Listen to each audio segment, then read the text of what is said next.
यह रिश्ता क्या कहलाता है। आज के एपिसोड में हम देखते हैं कि जैसे ही गीतांजलि अरमान को लौकी खाते हुए देखती है, वह हैरान रह जाती है और कहती है, अरमान, आप लौकी खा रहे हैं?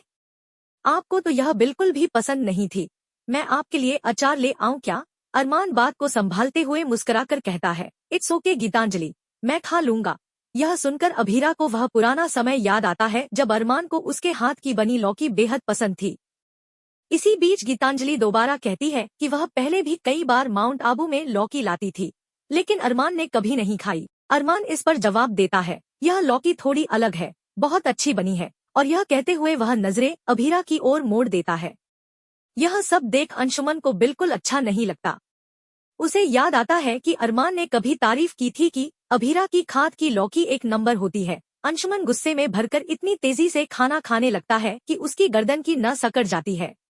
दादी सा चिंतित होकर कहती हैं, अंशुमन, थोड़ा धीरे खाइए, क्या हुआ? अंशुमन बात को हल्के में लेते हुए कहता है, कुछ नहीं दादी सा, बस एक नस खिंच गई है। ऐसा तो होता ही रहता है। तभी अभीरा घबराकर उठती है और गर्म पट्टियां लेकर आती है। वह कहती है, इतनी तेजी से क्यों खा रहे हैं? कोई रेस लगी है क्या? और फिर वह उसकी गर्दन पर पट्टियां रखती है। अब रिलैक्स लग रहा है ना? अरमान यह सब दूर से देखता है और जलन में आकर किचन में चला जाता है और गुस्से से बर्तन धोने लगता है। उसी समय गीतांजलि वहां आती है और तंज कसते हुए कहती है, मुझे नहीं पता था कि आपके दो चेहरे हैं, अरमान। जो चीजें माउंट आबू में आपको पसंद नहीं थी, वो सब अब आप खा रहे हैं। अरमान जवाब में कहता है, कहना क्या चाहती हो गीतांजलि? वह कहती है, अब समझ आ रहा है कि असली अरमान कौन है, वो जिसे मैं जानती थी या ये जिसे मैं यहाँ देख रही हूँ। इस पर अरमान ठहर कर कहता है, तुमने जिस अरमान को देखा वो वही था जो हमेशा मायरा के साथ पाया गया, वही असली अरमान था। तभी वहाँ अभीरा आ जाती है और दोनों की बातचीत का आधा हिस्सा सुन लेती है। वह बस इतना कहती है, मैं अंशुमन के लिए पानी लेने आई थी, और वापस मुड़ जाती है। तभी वह अरमान से टकरा जाती है। थोड़ी झेंपते हुए अभीरा कहती है, एक टक्कर और बाकी है शायद।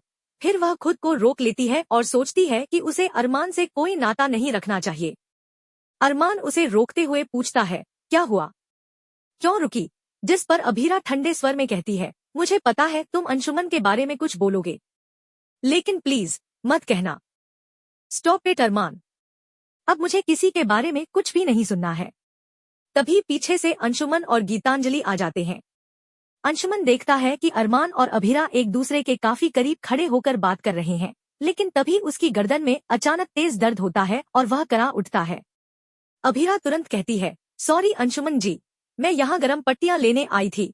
अरमान भी सफाई देता है, मैं तो माँ का बिस्तर लगाने आया था। गीतांजलि बिना कुछ कहे शांत स्वर में बोलती है, मैंने आपसे कुछ पूछा ही नहीं, फिर सफाई क्यों दे रहे हैं? तभी विद्या वहां आती है और अंशुमन से कहती है, धीरे धीरे आपको आराम लगने लगेगा। अंशुमन भी हल्की मुस्कान के साथ कहता है, हाँ, चोट इतनी बड़ी नहीं है, ठीक हो जाएगी। अभीरा उसे डांटते हुए कहती है, इनको तो हमेशा मस्ती सूझती है, ध्यान ही नहीं देते खुद पर। फिर वह कहती है, आप ऐसे रुकिए, मैं अच्छे से कर देती हूँ। अंशुमन डरते हुए बोलता है, नहीं नहीं, मुझे डर लग रहा है, आप जो कर रही हैं वो खतरनाक लग रहा है। अभीरा मुस्कुराते हुए जवाब देती है, आप शांति से बैठिए, अभी ठीक हो जाएगा। फिर वह धीरे धीरे उसकी गर्दन की मसाज करती है और 1, 2, 3 करते हुए जैसे ही गर्दन घुमाती है, अंशुमन को राहत मिलती है। अंशुमन खुशी से बोल पड़ता है, वाओ अभीरा, आपने तो कमाल कर दिया, सच में आपके हाथों में जादू है। वह उसका हाथ पकड़कर चूमने ही वाला होता है कि तभी अरमान यह सब देख लेता है और गुस्से में आ जाता है। अभीरा तुरंत अपना हाथ छुड़ा लेती है। अंशुमन को भी एहसास होता है कि शायद वह कुछ ज्यादा बोल गया। अरमान को उस पल की याद आ जाती है जब वह भी अभीरा के हाथों को इसी तरह चुमा करता था। तभी दादी सा आकर कहती है, तुम चारों को क्या हो गया है, बात करते करते रुक जाते हो, कोई ये रेडियो ठीक करेगा या नहीं? अरमान और अंशुमन दोनों एक साथ रेडियो को ठीक करने लगते हैं। दूसरी ओर गीतांजलि मिठाई लाती है और अभीरा को खाने के लिए कहती है, ये खजूर और पाइनएप्पल की मिठाई मैंने अपने हाथों से बनाई है, हेल्दी है। लेकिन अभीरा मना कर देती है। रेडियो के तारों में गड़बड़ हो जाती है। अरमान कहता है, तुमने गलत वायर खोल दिया है। अंशुमन जवाब देता है, हाँ, तुमने तो गलत रास्ता ही पकड़ रखा है। अरमान चौंक कर पूछता है, क्या कह रहे हो? अंशुमन शांत स्वर में कहता है, कुछ नहीं, मुझे नहीं लगता मैंने कुछ गलत किया। सबके अपने अपने तरीके होते हैं। तुम्हें जो गलत लग रहा है वो शायद मेरा तरीका है, अरमान चिढ़ते हुए कहता है। अब क्या करेंगे? तुमने सब खराब कर दिया। अंशुमन जवाब देता है, देखा, तुम्हारे अंदर जरा भी पेशेंस नहीं है। अगर होता तो 7 साल पहले वो गलती नहीं करते। अरमान गुस्से से बोलता है, बस करो, स्टॉप इट, मुझे सुनाना बंद करो। तभी अभीरा वापस आती है और कहती है, क्या हुआ? रेडियो बना कि नहीं दादी साका? और हाँ, तुम्हें पता है ना कल माँ के पट्टे हटने वाले हैं। अरमान थोड़े सुलझे स्वर में कहता है, हाँ, मुझे सब कुछ पता है। अभीरा की नजर गीतांजलि पर जाती है, जो यह सब चुपचाप देख रही होती है। यह दृश्य तब शुरू होता है जब अरमान और अभीरा एक दूसरे के सामने से गुजरते हैं। अरमान चिंतित होकर कहता है, अभीरा, मैंने तुम्हें कितनी बार कहा है कि तुम इस तरह से अचानक मत आया करो, तुम्हें अपना ख्याल रखना चाहिए। दूसरी ओर दादी साहब परेशान होकर बोलती हैं, ये गाना अब तक चल रहा है, कोई इसे बंद करेगा? विद्या सो रही है लेकिन गाना बंद नहीं होता। सब लोग कोशिश करते हैं मगर असफल रहते हैं। यह वही गाना होता है जो मानीरा का फेवरेट था, जिस पर उन्होंने कई खूबसूरत पल साथ बिताए थे। इस माहौल से अंशुमान और गीतांजलि दोनों असहज महसूस करते हैं। तभी गुस्से में अभीरा हथौड़ा लेकर आती है म्यूजिक सिस्टम को तोड़ने के लिए, लेकिन अंशुमान समय रहते पहुंच जाता है और हथौड़ा पकड़कर उसे रोकता है। वह गंभीरता से कहता है, अभीरा, ये क्या करने जा रही हैं आप? अगर गुस्सा है तो एक डीप ब्रेथ लीजिए, चलिए कॉफी लीजिए। अभीरा धीरे से सहमति में सिर हिलाती है। अंशुमान उसे बैठाकर कॉफी लाने चला जाता है और थोड़ी देर में लौटकर उसे कॉफी देता है। अभीरा धीरे धीरे शांत हो जाती है। इसके बाद अभीरा बाथरूम में जाती है, लेकिन पीछे पीछे अरमान भी आकर दरवाजा बंद कर लेता है। अभीरा हैरान होकर कहती है, जो दरवाजा तुमने लॉक किया है वो हमेशा के लिए बंद हो सकता है, इसकी कुंडी भी नहीं लगी है। अरमान उसका हाथ पकड़ते हुए बोलता है, क्या वो तुम्हारा हाथ चूमेगा? क्या वो थैंक यू कहेगा? ये मेरा हक है। अभीरा डर और गुस्से से कहती है, अरमान, प्लीज मुझे छोड़ो, तुम ऐसा जबरदस्ती नहीं कर सकते। तभी अंदर से उसकी चीखें आने लगती हैं, दर्द हो रहा है, अरमान प्लीज। बाहर खड़े अंशुमान और गीतांजलि घबरा जाते हैं। अंशुमान तुरंत दरवाजा धक्का देकर खोलता है और सामने का दृश्य देखकर दोनों हैरान रह जाते हैं। अभीरा फर्श पर बैठी होती है, उसके पैर में मोच आ गई होती है और अरमान उसे उठाकर उसका पैर दबा रहा होता है। अभीरा कहती है, प्लीज अरमान, मुझे छोड़ दो। अरमान गुस्से से कहता है, तुम हमेशा इतनी जिद्दी क्यों होती हो? क्या तुम खुद को यूं ही चोट पहुंचाती रहोगी? सीन यहीं पर एक भावनात्मक टकराव के साथ समाप्त होता है। अमीरा अंशुमन से कहती है कि वह लैपटॉप ले आए, जिससे वह कांच पर एक प्रेजेंटेशन बना सके, कैसे कांच शरीर में चुभता है और कैसे उसे निकालना चाहिए। अरमान हंसते हुए पूछता है, अरे लैपटॉप से कैसे? अमीरा कहती है, मैं दिखाऊंगी झुक के निकालना है या नहीं। तभी अरमान खुद आगे बढ़ता है और कांच का टुकड़ा निकाल देता है।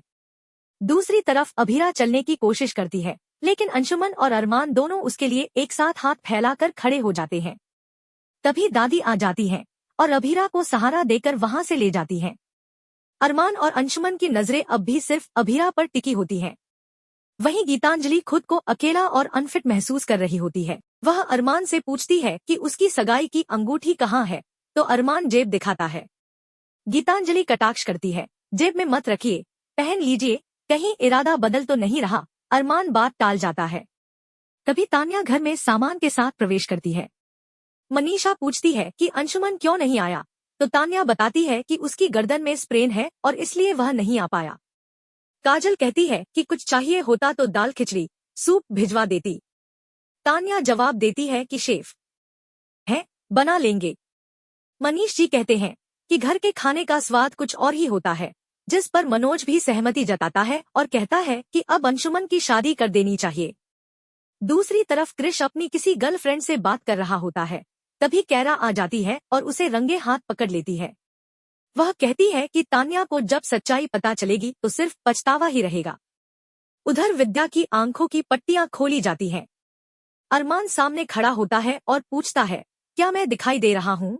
विद्या कहती है, हाँ, लेकिन अगले ही पल सोच में पड़ जाती है कि अगर सब सच बता दिया तो अरमान उसे छोड़ देगा और वह पूरी तरह अकेली रह जाएगी। उसी समय अभीरा को अनाथ आश्रम से कॉल आता है कि 7 साल की बच्ची मिली है, शायद पुखी हो सकती है। वह तुरंत निकलने की तैयारी करती है और डॉक्टर को भी इन्फॉर्म करती है। डॉक्टर कहता है कि वो कल आएं, और विद्या की दोबारा जांच करेंगे क्योंकि इतनी ब्लरनेस नहीं होनी चाहिए। दादी को शक होता है कि शायद विद्या जानबूझकर ऐसा कह रही है ताकि अरमान उसके साथ बना रहे। विद्या भावुक होकर अरमान से कहती है, जो जैसा साथ दे वही चाहिए अब। अरमान उसे गले लगाते हुए कहता है, तुम ही तो हो मेरी आंखें। अभीरा चश्मा लाने का इशारा करती है और यह दृश्य एक भावनात्मक मोड़ पर आकर ठहरता है। पहनाओ माँ को, विदाउट चश्मा यहाँ पे कुछ नहीं हो सकता। इसके बाद अरमान विद्या को चश्मा पहनाता है और मुस्कुराते हुए कहता है, वाओ माँ, आप तो एकदम सेलिब्रिटी स्टार लग रही हो। ऐसा लग रहा है जैसे बॉलीवुड की कोई स्टार बी टाउन में निकली हो। मैम, एक ऑटोग्राफ तो बनता है। इस पर विद्या मुस्कुराकर बोलती है, बस कर बेटा, तू क्या ही बोले जा रहा है। दूसरी तरफ पंडित जी आज से ठीक 10 दिन बाद का शादी का मुहूर्त निकालते हैं, जिससे तानिया बहुत खुश होती है। लेकिन वहीं कृष के चेहरे पर कोई मुस्कान नहीं होती। तानिया उससे पूछती है, क्या हुआ बाबू, तुम खुश नहीं हो क्या? कृष जवाब देता है, ऐसा कुछ नहीं है बाबू, मैं तो बहुत खुश हूँ। बस मेरी खुशी दिखती नहीं ना, तुम्हें तो पता है। तभी मनीष जी बहुत खुश हो जाते हैं और मिठाई बांटने लगते हैं। तानिया बोलती है, अच्छा बाबू, अब मैं घर के लिए निकलती हूँ। कृष कहता है, हाँ हाँ ठीक है। तभी काजल उसे डांटती है, तू अपनी होने वाली बीवी से सही ढंग से बात भी नहीं करता, तुझे पता है इसका अंजाम क्या होगा? मनीषा बोलती है, पिछली बार तो तूने दीदी से कह के जबरदस्ती बात कराई थी अपनी गर्लफ्रेंड से। अब अगर पत्नी को भी ऐसे ट्रीट करेगा तो वो तुझे छोड़ के चली जाएगी। मनीष गंभीर होते हुए बोलते हैं, अगर ऐसे बिहेव करोगे कृष तो बहुत कुछ खो दोगे। मनोज भी कहता है, काश इसे समझ आता कि ये क्या कर रहा है। कैरा भी बोलती है, भाई, तानिया को बहुत पछतावा होगा तुमसे शादी करके। इस पर कृष चिढ़कर कहता है, जैसे तुझे अभीर से हुआ। कैरा जवाब देती है, मुझे एक्सपीरियंस नहीं था, मैं गलत थी। लेकिन तानिया तो समझदारी से काम ले सकती है। जो उसने चुना है वो सही नहीं है, और जिस इंसान ने मेरी जिंदगी को जहन्नुम बना दिया था वही तुम भी करोगे। इतने में गीतांजलि बोलती है, अब मेरा यहाँ से जाने का समय हो गया है, और वह वहाँ से चली जाती है। तभी अभीरा को उसी अनाथ आश्रम से कॉल आता है। फोन पर बताया जाता है, हमें एक 7 साल की बच्ची मिली है, कृपया आकर देखिए। अगर वह आपकी पोखी है तो उसे ले जाइए। अभीरा चौंकते हुए पूछती है, मिली कहाँ से? उसके पेरेंट्स कौन है? आश्रम की तरफ से जवाब आता है, यह बच्ची अनाथ है, हमें सड़क पर मिली थी, कोई पहचान नहीं मिली। अगर आप रिश्तेदार हैं तो कृपया आइए। इस पर अभीरा भावुक हो जाती है और कहती है, ठीक है, मैं आती हूँ। वो अब 8 साल की हो गई है, मैं अपनी पोखी को लेने आ रही हूँ। उधर रात के एपिसोड में अरमान को अपने किए का पछतावा होता है। वह अभीरा से माफी मांगता है और सारा सच उसे बता देता है। आगे क्या होगा जानने के लिए देखते रहिए। धन्यवाद। लाइक और सब्सक्राइब करिए। धन्यवाद।